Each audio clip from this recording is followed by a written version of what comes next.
Okay, I am reviewing an estrogen dominance case here with you all. Very excited.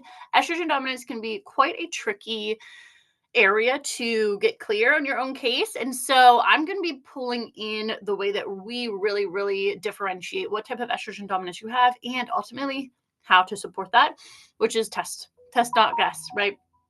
And so the Dutch test is going to be our favorite way to understand the full picture of estrogen dominance.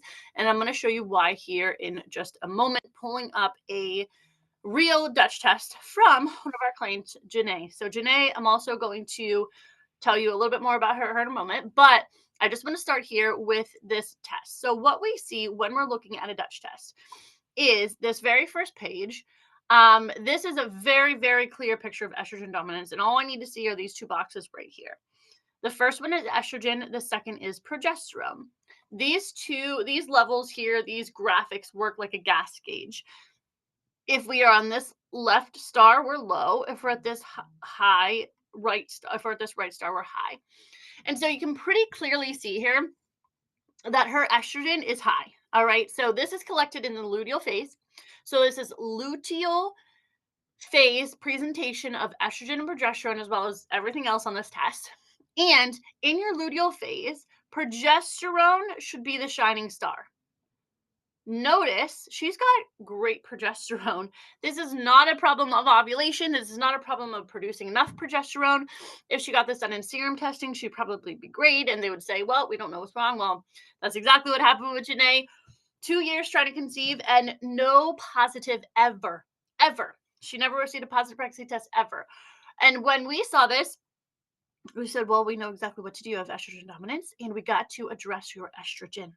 You have higher estrogen than progesterone in your luteal phase. She has great progesterone. We didn't need to do any support here. It was all about addressing her progesterone. Now, I'm going to scroll down to the following pages. This is a many page report, but I want to show you the key here. The key in assessing, not just assessing, but knowing then how to address estrogen dominance is also within the Dutch Complete, because you may see online all these different ways to deal with estrogen dominance. You don't know which is right for you unless you have this information right here. That's just point blank.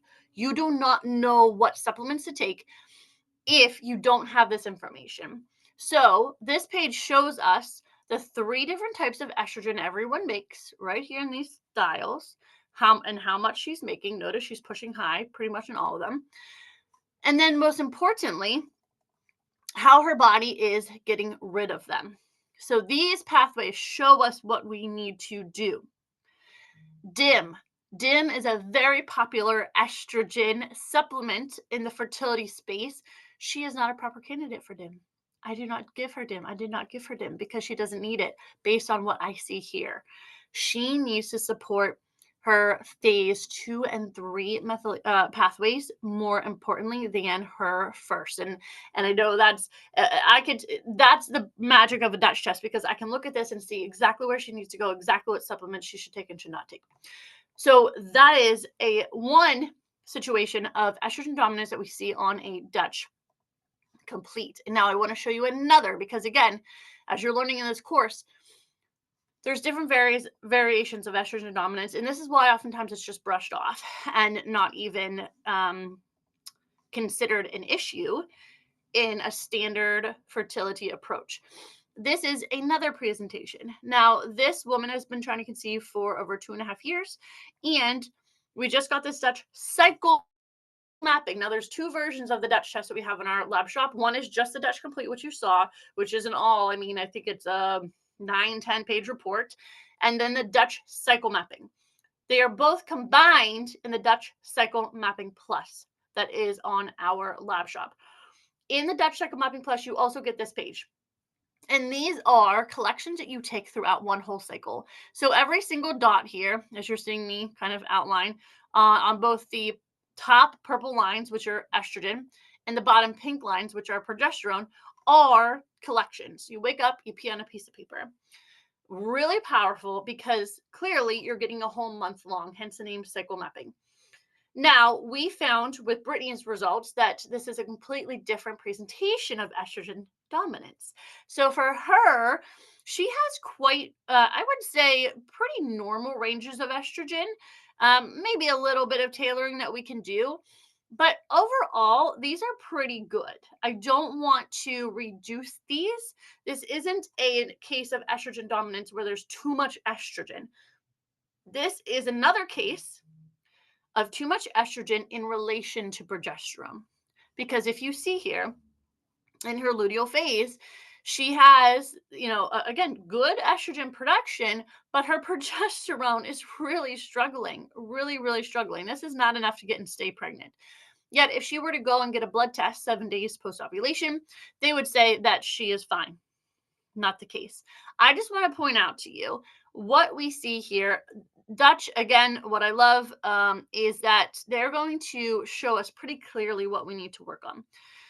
Day 8 of her collection is going to pull the highest progesterone that she produces all cycle.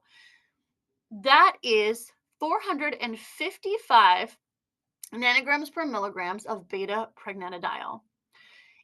For reference, we want 600 to 2,000 nanograms per milligrams in the luteal phase, 600 minimum. She's at 455. Not good enough to get and stay pregnant. This is also a case where she's never had a positive. We know exactly where to go now. This technically is estrogen dominance, but estrogen isn't her problem. Progesterone is.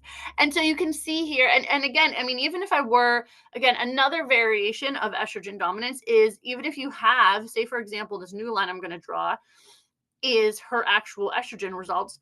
Even if I had estrogen that was really hugging this bottom line here, she would have low estrogen, but in relation to progesterone is still too high. Estrogen dominance.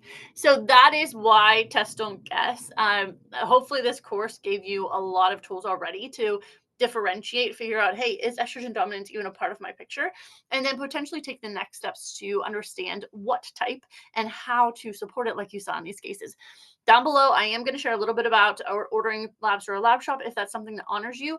And two, Janae's story, because she says it best. She is I just love the way that she shares her story. And so take a look after we saw Janae's test results, the Dutch, that first Dutch I share with you, what we did about it and where she is at now.